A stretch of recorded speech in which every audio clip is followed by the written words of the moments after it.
All right, everybody, wake up. How are you? It's almost over. I am so dead, man. I was going to say, I mean, it's like a marathon week for most of you. They asked me if I would. They did? Yes, and I was like, hell no. Yeah, the lead singer was like, hey, listen, That would have been. come on out and sing with us if you want. And I was like, I think urine just started seeping down my leg. Quickly jumping in. Yes, let's do it. Where is Dean emotionally towards in the beginning of this new season, and what's his relationship with Sam like now that their mom is gone and Castiel is gone? So we literally pick up from the moment we left off, and so mom is presumably dead. She's gone. Cass is also laying at Dean's feet. Kelly's gone. Crowley's dead.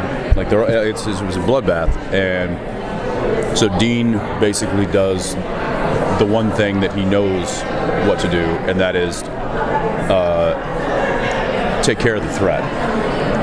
And in his mind, the threat is the Nephilim that is inside the house, the Lucifer's love child.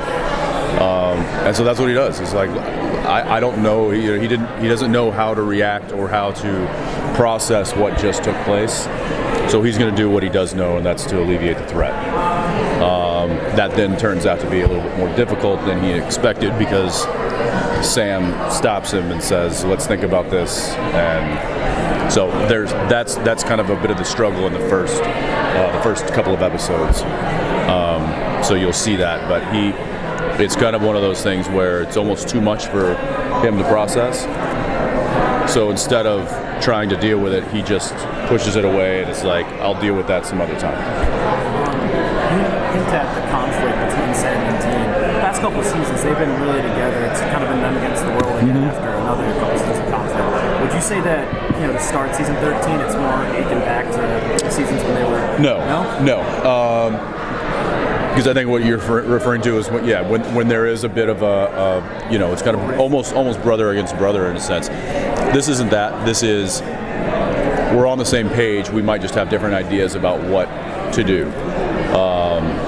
and we're going to get to the same point. We just might get there from different angles. Yep. You have fans from all over the world. I'm from Brazil. The show's huge there. Obrigado. Hello, de nada. They're going to love it.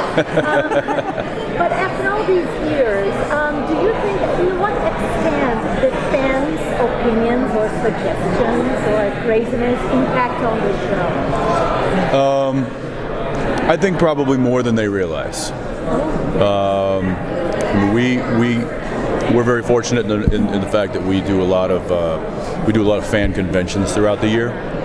So I think unlike most films or shows or anything entertainment-wise, we get more face time with the fans than a lot of people.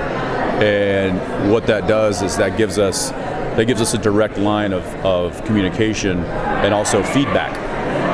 So we're not just reading the critics' reviews online or watching Twitter. I mean, a lot of our writers and staff do that. They'll kind of keep the pulse of what's happening on Twitter and what the fans are saying. But for us personally, we get immediate feedback and direct feedback from them when we see them and when we talk to them, we shake their hands, give them a hug. And I think what that does is it not only gives us feedback on what A is working or B isn't working, but it also just kind of inspires us and fuels us to continue to go back to work and do what we want to do and do what we love to do, because we see that it's actually impacting people. And whether they're happy about so-and-so being back or whether they're pissed off that so-and-so died, that's true emotion getting fed back to us. So I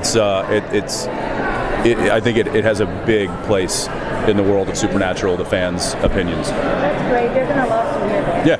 Thank you. First, congratulations on the twins. Thank you. And secondly, are you going to direct this year? If you would you be directing real world or apocalyptic world? I'm not. I declined to do it this year just because I have a lot of kids at home now. They need some dad time. So I won't be doing it this year. But normally the directors won't know necessarily what they're going to direct. They'll get a slot. They'll get an episode number. But a lot of times the scripts aren't written. So we know right now we have all 23 director slots lined up right now. But we only have probably 6 or 7 scripts and probably another 2 or 3 that are broken, the stories and stuff. So there's only about 6 directors that have any idea what they're directing. And as far as like the apocalyptic world and the real world, there's probably going to be episodes where we're living in both of those times. So, being that we're here at Comic-Con, can you share with us something that you nerd out about personally? That's my biggest complaint. I don't get to walk the floor and nerd out on things that I know I would. I try to get as much of a look around the floor as I can, but I can't really see anything. So I'm kind of bummed, and I try not to look and see what's out there because I'd be like, oh, I wish I could go see that. Some like green arrow. I know, I might try that.